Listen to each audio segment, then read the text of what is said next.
I would say we are not yet in the period and era of rebalancing, but of unraveling.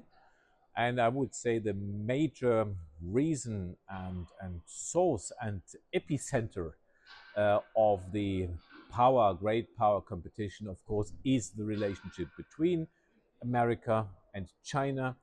China is not content with the existing world order, both in terms of power, because this order was created after World War II, and China then was not a major international power.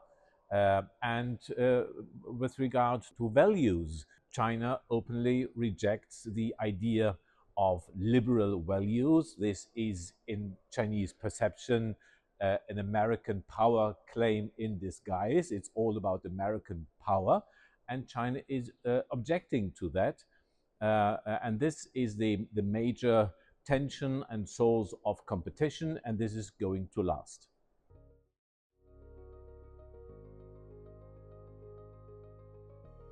So there has been now for many, many years, I think it was then State Secretary Hillary Clinton who coined the phrase pivot to Asia.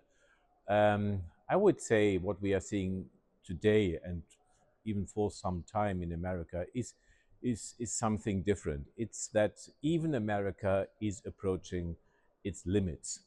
There are so many challenges, both domestic and internationally. We talked about China, then you have the war in Europe, then you have the Middle East, where also war has returned. Now we have the most recent conflict between India and Pakistan. You have the economic shifts and changes within America. I would say this is at the center of the reorientation of American foreign policy, which has not started only with Trump, but started earlier. And from this perspective, that Europe has to do more for European security has been the demand for many years. However, now we see this differently. Donald Trump is not that much interested in international order.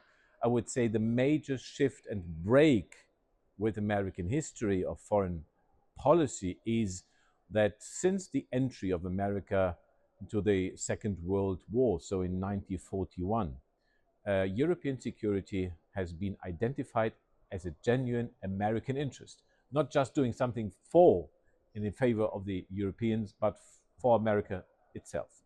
And this has come to an end. European security is not considered a major American interest, and we have to draw the conclusions, and under time pressure, because Putin is waging war and might prepare for an extension of this war.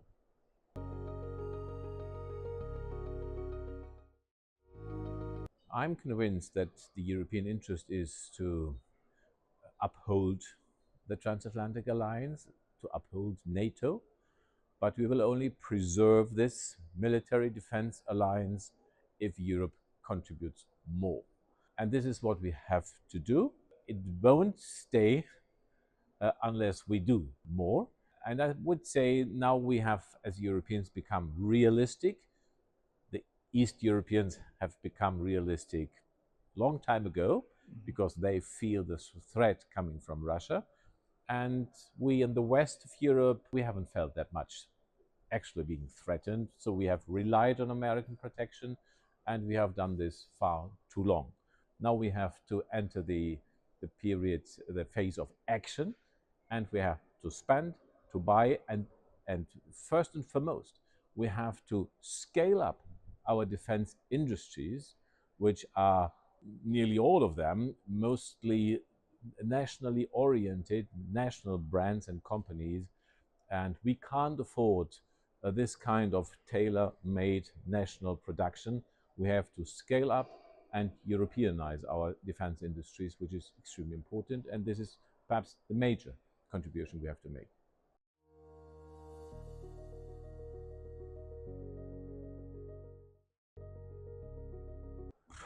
Difficult to answer. Is it a return of history, of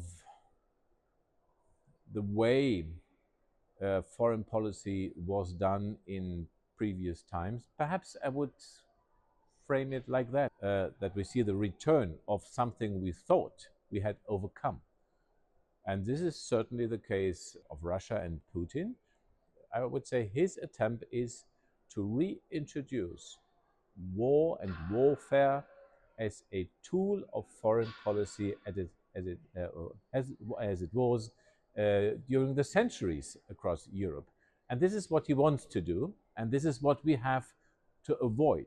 We have to make sure that war is not reintroduced as an accepted and applied tool and instrument of foreign policy.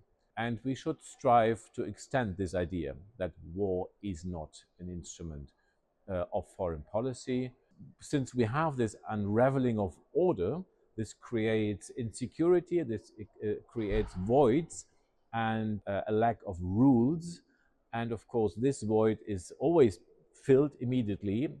And it is then, if we allow this void to come into existence, it's filled with an absence of rules and with the return of not only power, but of war and warfare. And this is what is at stake. We have to do everything which we can to avoid that. This is an anticipation, a token for the order to come. This is what is at stake.